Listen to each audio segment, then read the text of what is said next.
Assalamualaikum warahmatullahi wabarakatuh. Saya Revina Subehi dengan NIM SSI 2023-03427.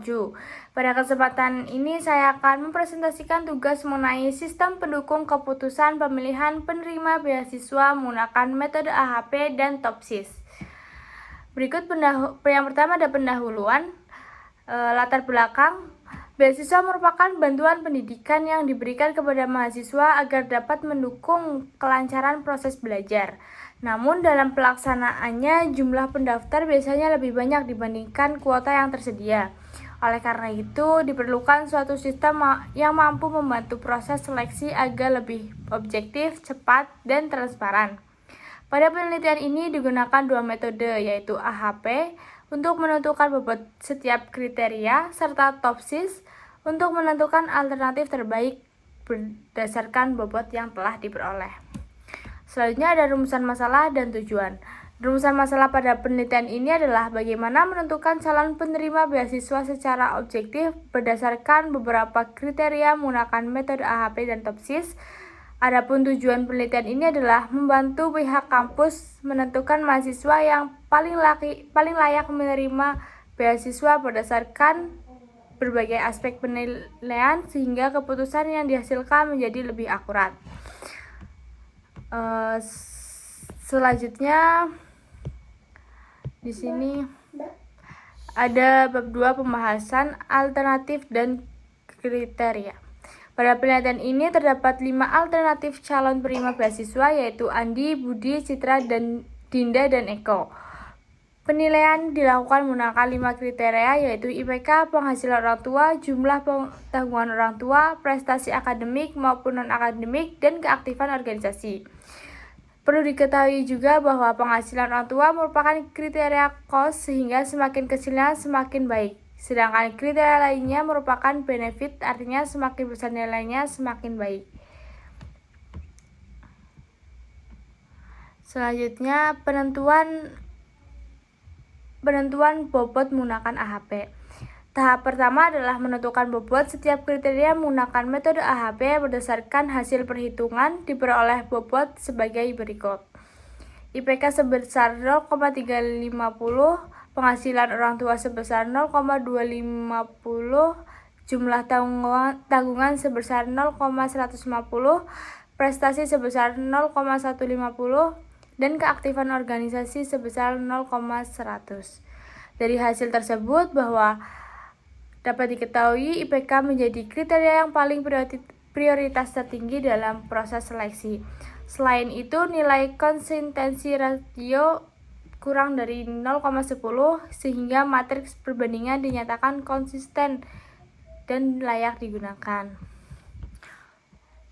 Selanjutnya, perhitungan menggunakan metode TOPSIS. Setelah bobot diperoleh, proses dilanjutkan menggunakan metode TOPSIS. Tahapan dalam metode TOPSIS meliputi normalisasi metrik keputusan, pembentukan metrik normalisasi terbobot, penentuan solusi ideal positif dan negatif, perhitungan jarak terhadap solusi ideal, dan terakhir menghitung nilai preferensi setiap alternatif.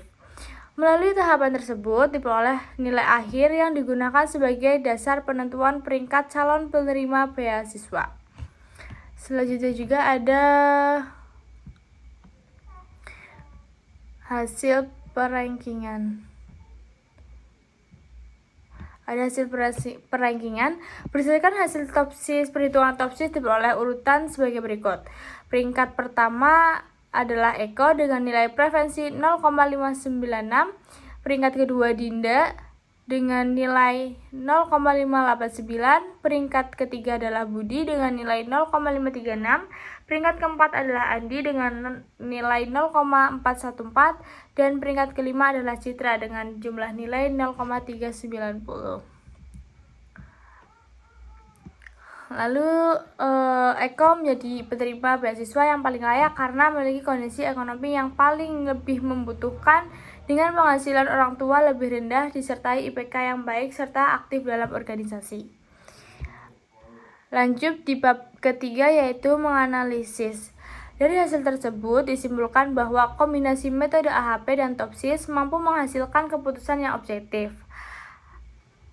AHP berfungsi menentukan tingkat kepentingan setiap kriteria, sedangkan TOPSIS digunakan untuk memilih alternatif yang paling dekat dengan solusi ideal, paling positif, dan paling jauh dari solusi ideal.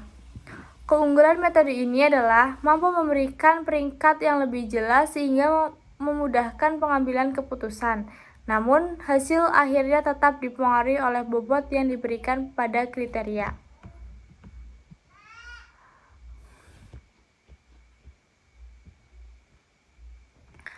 Yang bab terakhir, bab 5, yaitu kesimpulan.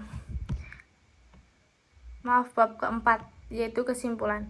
Nah, sebagai penutup, dapat disimpulkan bahwa sistem pendukung keputusan menggunakan metode AHP dan TOPSIS dapat membantu proses seleksi penerima beasiswa menjadi lebih cepat, objektif, dan transparan.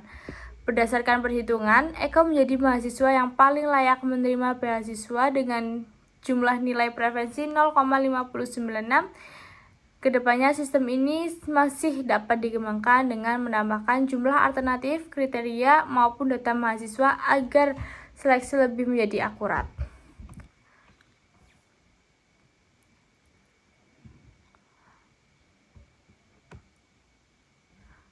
Sekian presentasi yang saya sampaikan. Terima kasih. Wassalamualaikum warahmatullahi wabarakatuh.